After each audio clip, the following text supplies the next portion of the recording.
Ladies and gentlemen, welcome back to Getting Over versus Being Put Over. I'm your host, and let's get right into it. So, ladies and gentlemen, this is... We couldn't find that one. Okay, so we'll go with this one then. That's fine. The actual video we wanted to go over this evening, could not happen. Couldn't find it for whatever reason. I don't know if the video got taken down or what, but it's currently can't find it. Hopefully it'll pop back up, or hopefully someone else has it and they've mirrored it somewhere, but I couldn't find that one. So I won't even worry about gracing you with the title, but instead we'll go with this one because I think it's a good alternative. Let's see here. It is Jim Cornette on wrestlers demanding more money. This was published on, let's see here, May 30th of 2018. Now, so far, in however many of these I've done, I've talked a little bit about knowing your worth, understanding what your worth is, and in turn making sure that other people understand what that is, and just making sure that you're not shortchanged. Now, granted, in the wrestling business, like in any business in actuality, you're never going to get paid exactly what you're worth. At least not in the beginning. You have to be around for a while. You're gonna have to take some lumps before that actually happens. But the thing is about wrestling, or sports entertainment, or whatever you want to call it now, is you're legit sacrificing your body. You're taking time off of you're losing time off your life clock, if you will, to do this. So if you're going to make those type of sacrifices, Jesus Christ, make it worthwhile. You know what I mean? And this is some of the criticisms that like the Young Bucks and Kenny Omega and some of them get, where like some of those spots are ruthless, absolute ruthless, and everybody's kind of playing it off like it's a joke, and you know, it can be, and it is what it is, but in actuality, dude, someone's going to eventually get hurt in some of those exchanges. You've seen that more often than not. Look at Nia Jax, I should say. Look at that situation. Jesus Christ. Who knows how much time she's taken off some of those ladies' careers, if any. But it's still a situation either which way. Anyway, let's go ahead, jump in. Let's catch Jim Cornette's hot take on it. Should be good. And I'll jump in where I feel it's appropriate, and we'll go from there. I think I think it's still a great talk either which way, and I think there'll be some interesting points to bring up. Ladies and gentlemen, I'll see you guys in a second.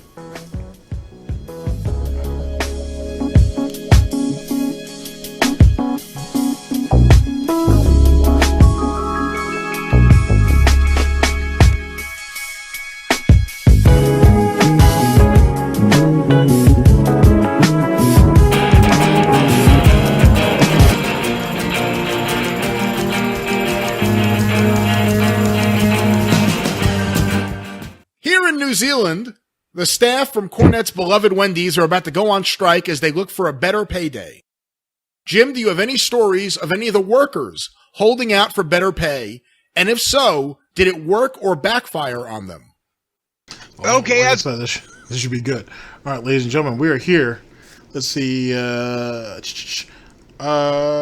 here we go. Jim Cornette on wrestlers demanding more money. This was published on May 30th, 2018. You can hear Brian Lash. The great Brian Last back there. There is some really, really interesting stories, some really fascinating stories if you look it up, if you want to go back and look on what people who actually held championships were willing to do, or what they did, I should say, to end up getting more money. And when you're holding a belt, when you're holding a strap, at least back in the day when it actually meant something, you had some leeway. Now, believe it or not, there was top talent in a lot of territories when territories were a thing, who held as much sway or had as much clout or had as much pull, however you want to word it, as the top guy holding the strap. You know what I'm saying? So it's a tit for tat type situation. It's just a matter of who the promoter, who can the promoter afford to lose, and who can they not afford to lose. But anyway, let's go ahead and catch Jim's take on it. I'm sure it'll be good. Here we go. I like how they use Jeff Jarrett. Jeff Jarrett's known for doing that shit too, and whatnot. But then again, you know what I'm saying? His father though, Jerry, would have never let he always taught Jeff, don't let these motherfuckers sit there and milk you over. You know what I'm saying? What's his name? Vern Gagne. He did the exact same thing with his son. Like that's why he was kind of reluctant to send him down south. Allegedly, is that he was like, they're all shysters down there. They're gonna rip you off, so on and so forth. So that's why I put you in the positions that I put you in. That's why I sent you with the people who I sent you with, because down south they were just gonna abuse you. They would end up breaking you up and then sending you back to me, and then what? You know what I'm saying? So stuff like that. That's a strange leap. But I get it. He wanted to tie Wendy's into the wrestling business because it's me and everything. And by the way, I wonder what the fucking minimum wage is in a place like New Zealand. I will see what I can find out. Interesting question.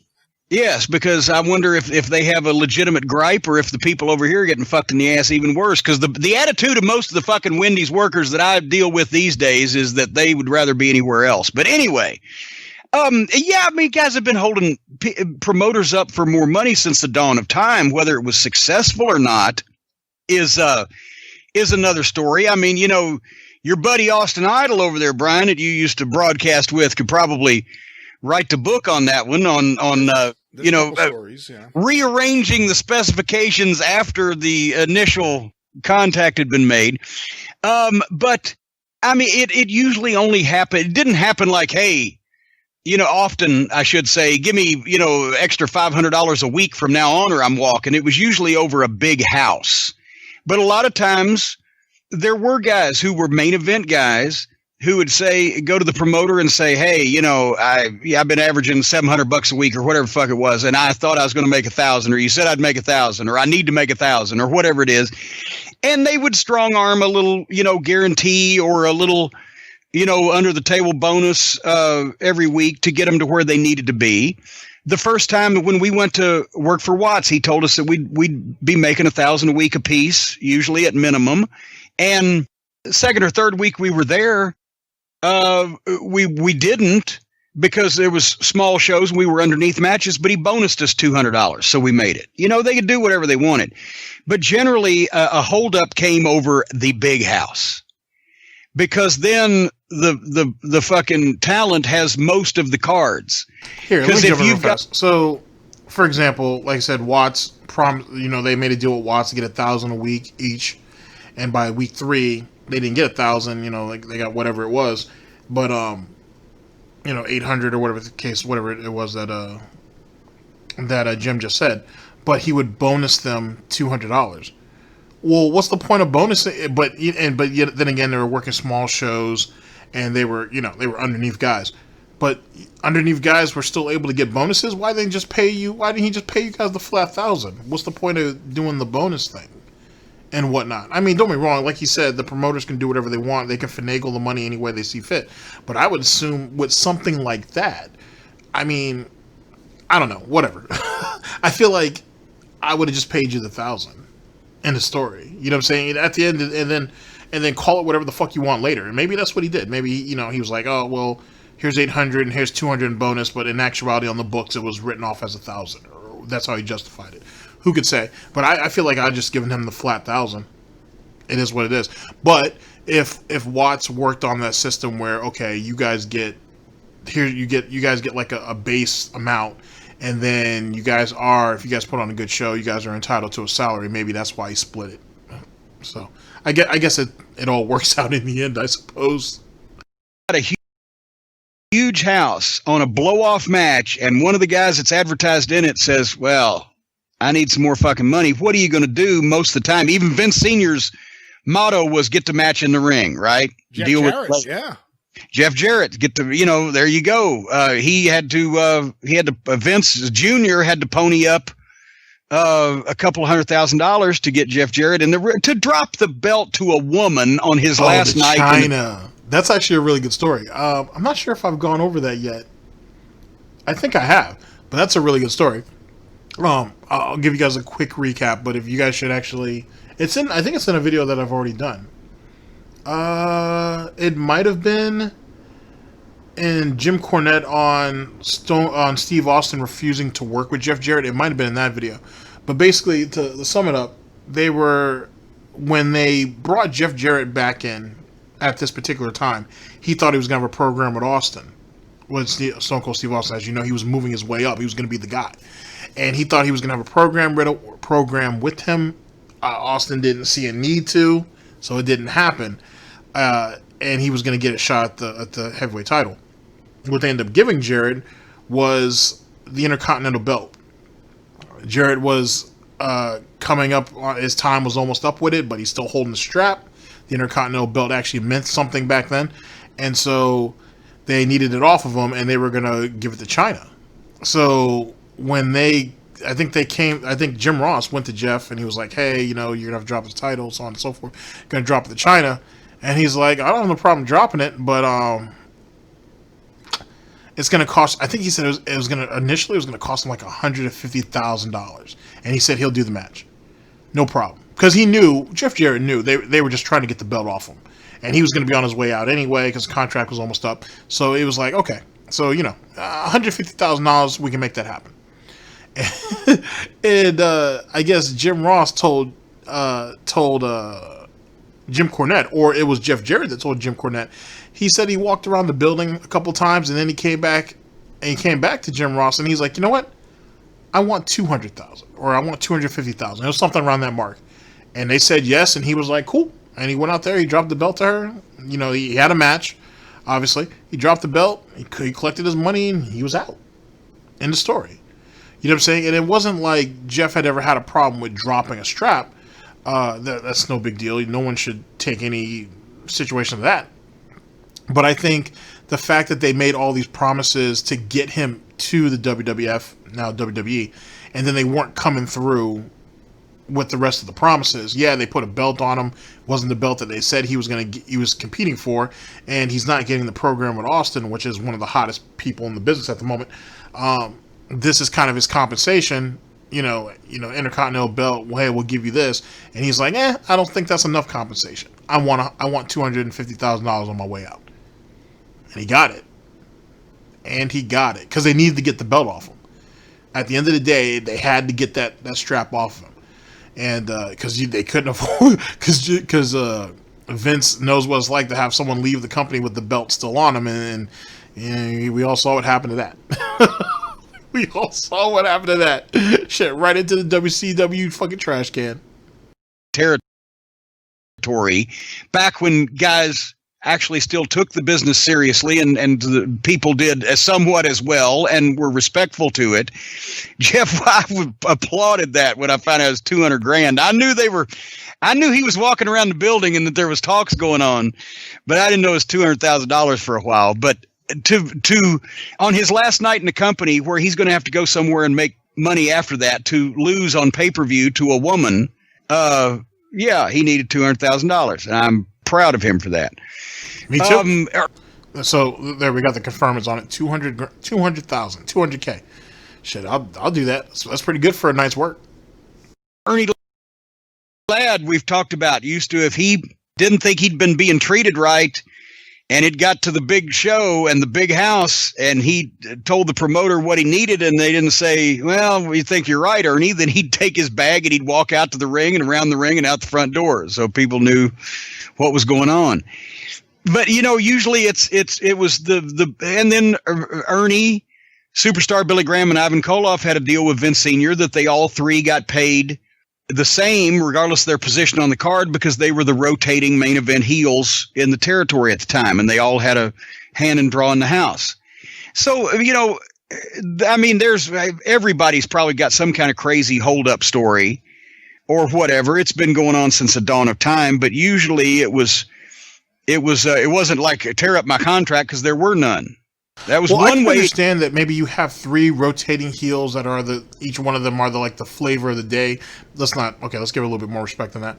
Like I said, they're the rotating heels and so on and so forth. But to pay each and every one of them the exact same amount despite where they're at on the card, I don't know, man. Like, I guess to me, it kind of feels like the flavor of the day, but I don't know. I suppose, I guess, because you're going to get that money when it's time to put them in a position, I should say, to draw later on down the line. I can kind of understand how they would all contribute to the much larger picture, but goddamn, to pay each and every one of them the same amount, despite the fact, that's kind of like that bullshit not Reinhardt, what the fuck am I talking about? Ryback was wanting, where he felt like he should be getting main event money despite the fact he wasn't main event. How does that work? Like, all wrestlers should get paid the same. How does that work? You got some people that don't draw a dime. You know what I'm saying? Oh, who said that? That was Mike Graham who said that shit? Couldn't draw a dime. You know what I'm saying? How the fuck you can't pay everybody the same? Because if you pay everybody the same, then no one has anything to work towards. Because everybody making the same amount. Okay. Used to work in the boys' benefit. Because, you could get fired given 2 weeks notice anytime, but you could also fucking give 2 weeks notice or just flat out fucking leave anytime, and there was nothing on paper. And since there was 24 places to work where you could make an equivalent amount of money, it didn't make any difference. And then also 6 months later, you'd probably be back in the same place because you'd have made up with whoever the fuck. Remember, Jerry Jarrett and Jerry Lawler bought Jimmy Valiant a house in Memphis to stay in the Memphis territory because he could make more money in the Carolinas. And he moved in it and lived in it for like 3 months. And then he said, fuck, Jarrett got a note that the keys were in his mailbox. Or was it Lawler got the note? But Handsome left the keys to the house in one of their mailboxes. Probably Lawler. He lived in Memphis and fucking took off for the Carolinas. By the way, Jim, the minimum wage in New Zealand recently rose on April 1st to $16.50 an hour. What the fuck? But the starting out and training minimum wage is $13.20 an hour, 80% of the regular minimum wage for people starting out. Okay, now, Kreskin, what is the equivalent of the New Zealand dollar to the United States dollar? Because as we all know, I believe everybody's aware that it isn't the United States minimum wage, and I think California raised or whatever, but the most of the United States minimum wage is what, $7.50 per hour? I believe that's the case. $16.50 per hour in New Zealand is the equivalent of $11.42 an hour in US dollars. So their minimum wage is $4 an hour more than ours is. I don't think the Wendy's fucking employees ought to strike. I think they ought to goddamn buy the company with all that money they're making. That's funny, but if the cost of living is still going up over there, I don't know if it is or not. But if that is a thing, then I can understand why they're striking. So, and at the end of the day, if they do good work and if they can get the money, then shit. Go get yours. You know what I'm saying? As long as that Baconator is ready and whatnot, and you get your Frosty, shit, go ahead, pay them. Pay them if you have to.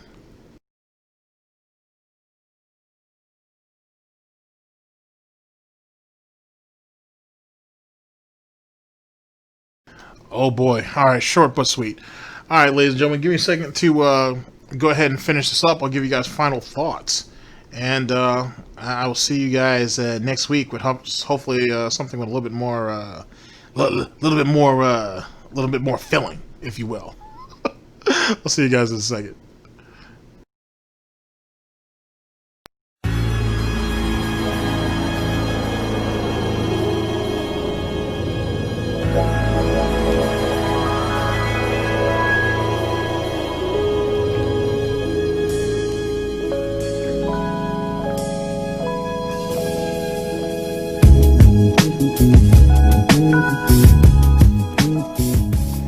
Alright, ladies and gentlemen, so first off, as I said earlier, my apologies on this. This is kind of last minute compared to what we were looking for, and all the other videos that we already have are already already in place, so it would have been a bit rough to move everything around.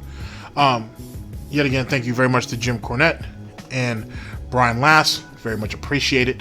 As it pertains to the demands for money and what guys are willing to go for, for one, you shouldn't have an ego with putting someone over or dropping a strap to someone, because at the end of the day, someone's got to do the same thing for you eventually. You know what I'm saying? So who cares? You know what I'm saying? You should see that in a lot of shoot interviews and whatnot. Actually, I had already recorded a couple about Perry Saturn.